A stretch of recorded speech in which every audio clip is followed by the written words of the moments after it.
Dominoni, precisa fazer estudo profundo? Não, não tem necessidade de fazer estudo profundo. Nós temos uma produção doutrinária farta, mas você não precisa ir em nenhuma obra específica. Você pode estudar, por exemplo, por um Código Penal comentado. Pode? Pode.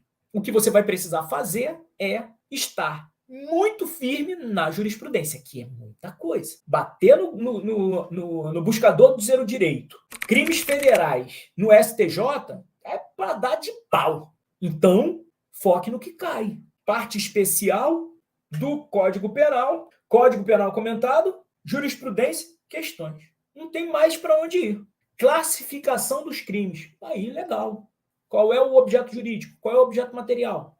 Quem é o sujeito ativo? Quem é o sujeito passivo? E o particular pode atuar em concurso?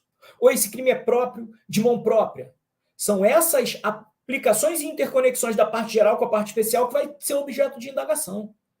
Não tem grandes questões de autoindagação da parte especial, não caem para a área federal. Terceira perna do estudo do direito penal, leis penais especiais. Todas as vezes, qual é a tarefa que vocês têm que fazer? Pegar o edital base e colocar todas as leis penais especiais que você vai precisar estudar. É isso que você tem que fazer. Ela tem o mesmo tratamento da parte especial, ela é matéria pequena. Dominoni, eu não sei o que é matéria pequena e matéria grande. A gente vai tratar desse conceito lá na frente, ok? Quando a gente for estruturar o cronograma de estudos, eu vou pegar e vou trazer esse conceito para vocês. Mas, agora o que você precisa saber é que ela ganha status de matéria pequena, apesar de termos várias leis. Por quê? Porque o estudo das leis penais especiais, você tem dois aspectos dentro dele. Você tem os aspectos de direito material e os aspectos de direito processual. Aqui, você vai estudar leis penais especiais com foco no direito penal material, nos tipos penais previstos nas leis penais especiais. Por que isso? Porque os aspectos processuais você vai estudar em processo penal. Leis penais especiais, aspectos processuais. É um tema específico lá em direito processual penal. Fechado? Quais são as leis que caem para o concurso da DPU? São as leis principais. São as leis mais importantes, ok? Drogas, organização criminosa, crimes hediondos, tortura, ordem tributária, sistema financeiro, lavagem, crimes contra o meio ambiente, crimes contra a humanidade, matéria típica de direito federal, de área federal, crimes contra a humanidade, terrorismo e genocídio, e as distinções, que tem que saber quais são as distinções. Crimes de menor potencial ofensivo, eu estou me referindo ao quê? Aos crimes da competência dos juizados especiais federais. Conjugação da Lei 9.099 com a Lei 10.259, ou 259, que é a Lei dos Juizados Especiais Federais. Lei 9.099, as regras gerais dos crimes de menor potencial ofensivo, e a lei federal que trata do procedimento lá no âmbito da Justiça Federal. Beleza? Crimes de tortura, que também normalmente estão envolvidos aí a violação dos direitos humanos e por isso vão para a competência da Justiça Federal. E mais, o ponto 16 trata de crimes praticados contra a criança e o adolescente. Talvez esses crimes tenham passado despercebido, por quê?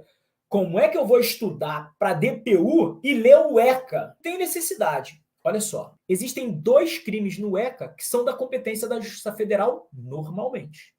Artigo 241A e B, eu acho que é isso, tá? A gente vai tratar sobre eles porque é dia a dia do Defensor Público Federal. Esse crime, que é aquele crime de pornografia infantil, né, que é o ter armazenado imagens de crianças realizando, é um dos crimes, uma das atuações mais difíceis para mim, né? Porque a gente lida com imagens, com vídeos e tal, e aí a pessoa tem no computador, no celular isso, né? Aí tá num crime que eu acho que é o 241A, e se ela compartilha com terceiros, ela está no 241B. E essas pessoas trocam, né? Invariavelmente a gente está diante de pessoas que têm algum tipo de desvio psiquiátrico, né? São pessoas realmente que tem algum distúrbio psiquiátrico, né? Quando não tem um distúrbio psiquiátrico profundo, tem um distúrbio psicológico e normalmente deságua num incidente de insanidade mental, tá? Porque, assim, só mesmo pessoas muito desequilibradas, muito descompensadas para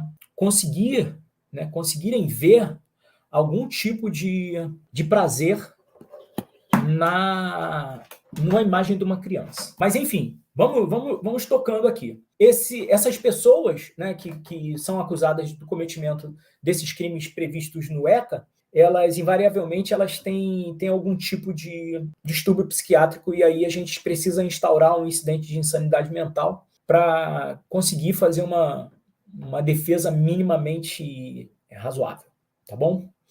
Mas, enfim, isso está lá nos crimes. E aí o estudo do ECA, da parte criminal do ECA, se restringe basicamente a esses dois tipos penais. Eu tenho até um resumo, foi até bom falar com vocês que eu tenho um resumo do 241A e do 241B, que eu acho que seria interessante ter aí com vocês quando a gente começar a tratar isso de maneira mais detida. Beleza?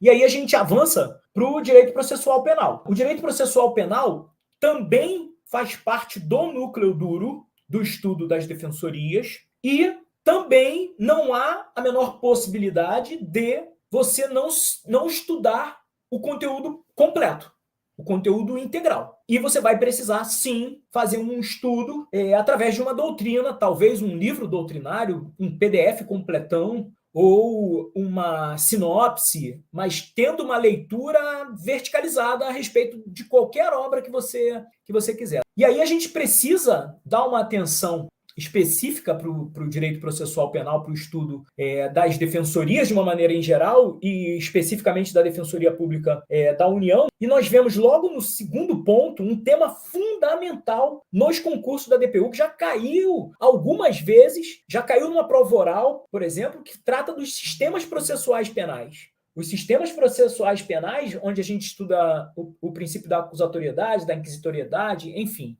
vários pontos, ele tem que ser objeto de atenção especial com vocês.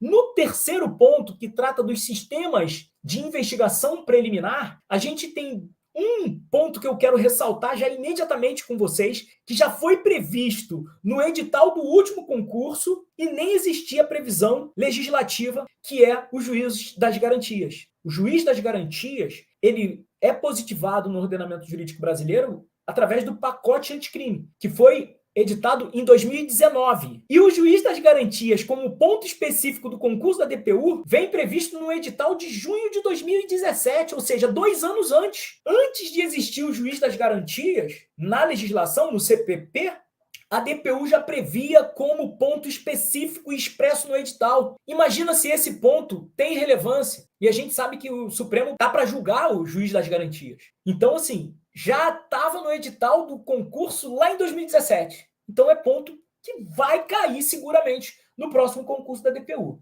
E eu chamo a atenção de vocês para um ponto que não está expresso, mas que também vem sendo objeto de arguição nos últimos concursos das defensorias dos estados. Aí a gente passa pelo ponto 4 de sistemas processuais, 5, ação penal, sempre de maneira exauriente esses temas. Mas nós temos o ponto 6 da defesa, trata especificamente das teorias de defesa, da ampla defesa. Há alguma dúvida de que esse ponto é um ponto fundamental? O ponto seguinte, competência. Trata-se de um dos pontos principais, não só do direito processual civil. Eu falei isso com vocês na live da semana passada e reitero aqui com vocês a imprescindibilidade de você estudar e mais, revisar periodicamente.